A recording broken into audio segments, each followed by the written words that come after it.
Hi, everyone. Thank you so much for coming. Thank you to the Sukas, the Staglin family, and to all of you at OneMind and participants.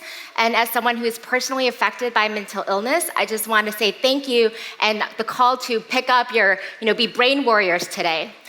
So my lab studies how we process memories. In particular, today I want to talk about how we're starting to think about how the brain processes traumatic memories, and how we might link these traumatic experiences to other memories and its implications for memory disorders like PTSD.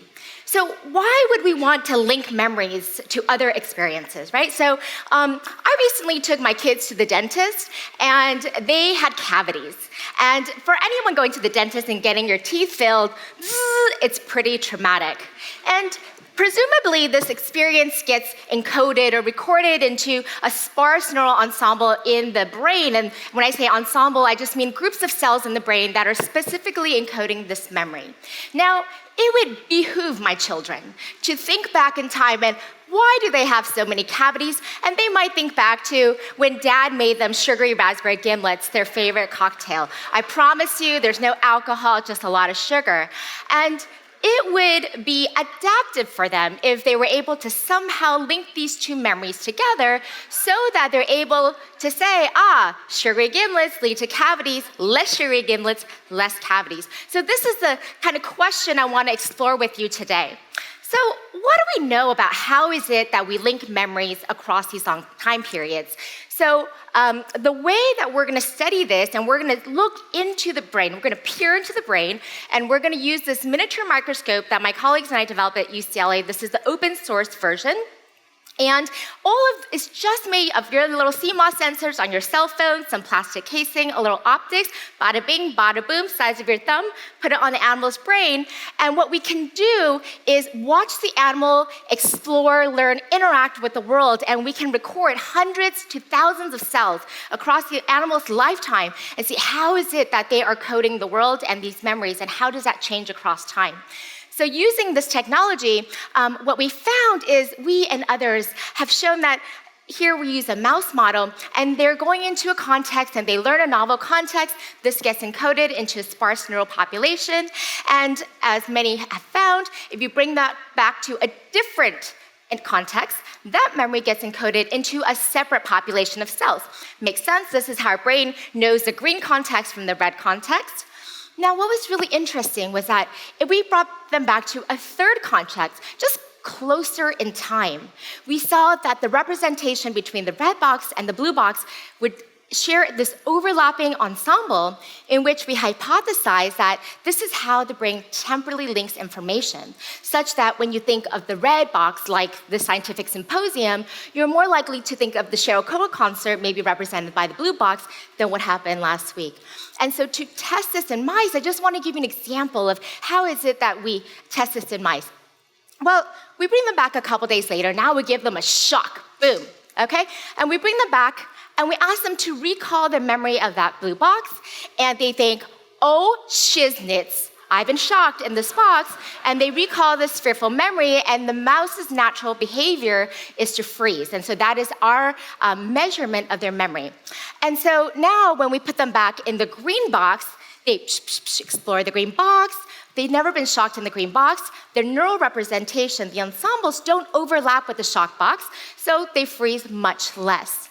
Now, our hypothesis was that when we put them back in the red box, because they're recalling the memory of the red box, and I just told you that the memory of that red box overlaps with the memory of the blue box, it should make them be fearful. They think, oh, shiznits, I remember the blue box, I'm going to freeze in this box. And so this is our behavioral way to look at how is it that memories are linked across time.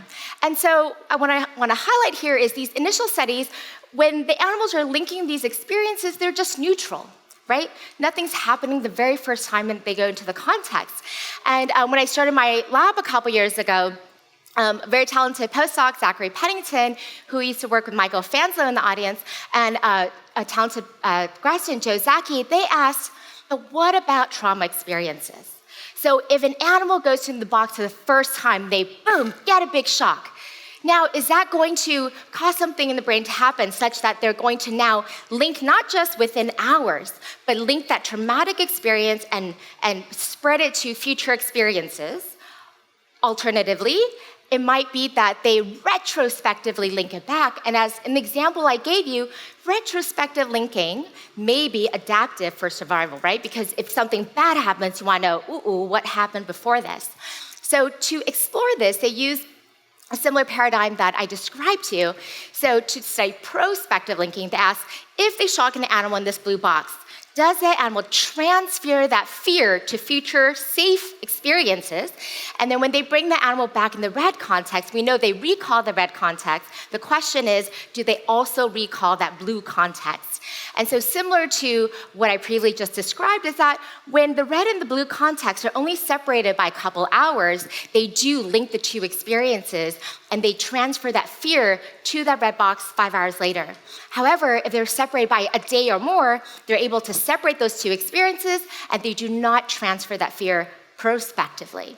Now, what was surprising to me, so my grad student postdoc are much smarter than me, and they predicted that there would be a stronger retrospective response because that is very adaptive. And so what they did in this study was now they shock the animal in the second box and they ask, do they transfer the fear to a safe context that they saw 5 hours ago, 1 day ago, 2 days ago, a week ago? And what they found, to test it, they brought the animal back in that red box and they asked, does going to recall the neutral box, never been shocked, does that trigger that memory of that fearful experience? And what they found was retrospectively, it was much stronger than prospectively, that the animals were transferring that fear to contexts that they saw not just 5 hours ago, 1 day ago, 2 days ago. However, this was still temporally specific. It's not that they just transferred to any context. There's still, this temporal window just gets extended and they don't transfer this fear to novel contexts, suggesting that memories are linked maybe retrospectively, especially as you increase the trauma, and those are some of the preliminary data. So we were really puzzled by this. How does the brain do this, right? And so we turned back to our neuroimaging technology and we asked, if we peer into the brain in areas like the hippocampus, which is really important for memory storage, do we see that the red and the blue boxes begin to merge and share this overlapping representation? So we're going to focus just on one time point. I'm showing one piece of data today. So what they did was using this neuroimaging technology into looking at how the cells are encoding the different experiences. So in one group of mice, they saw the red box and the blue box. This is the neutral condition, no shock. Compared to if they see the red box and then are shocked in the blue box, where we know that the fear does transfer. So at the initial encoding, if you look at the neural overlap, there's absolutely no difference, meaning that these two representations are just as different as these two representations. Okay, so mice go back to their home cage, they go into their vivarium, they sleep, do whatever it is that they do, and we're gonna bring them back to test their memory and look at the neural activity. And also at the top group, which is why I wanna say that we also brought them back to shock them so that their value or their fear level of the blue box is the same during the test. And what we found is that during the test, so something happens between the encoding and the retrieval. The blue box and the red box that merge together become integrated. And so we think that something is happening here, and this is what we want to study. And we're going to be looking at how this activation in the brain causes memories to link across time. And we're going to end with the last slide, just that here, what we think is happening, what we want to study is that memories, traumatic memories are encoded in the brain in these neural populations. During some offline period, perhaps during sleep, these memories are replayed or reactivated with not just what happened, but maybe something else that may be predictive to link the memories together. And with that, I just want to thank so much for the One Mind and my lab and all of you. Thank you so much.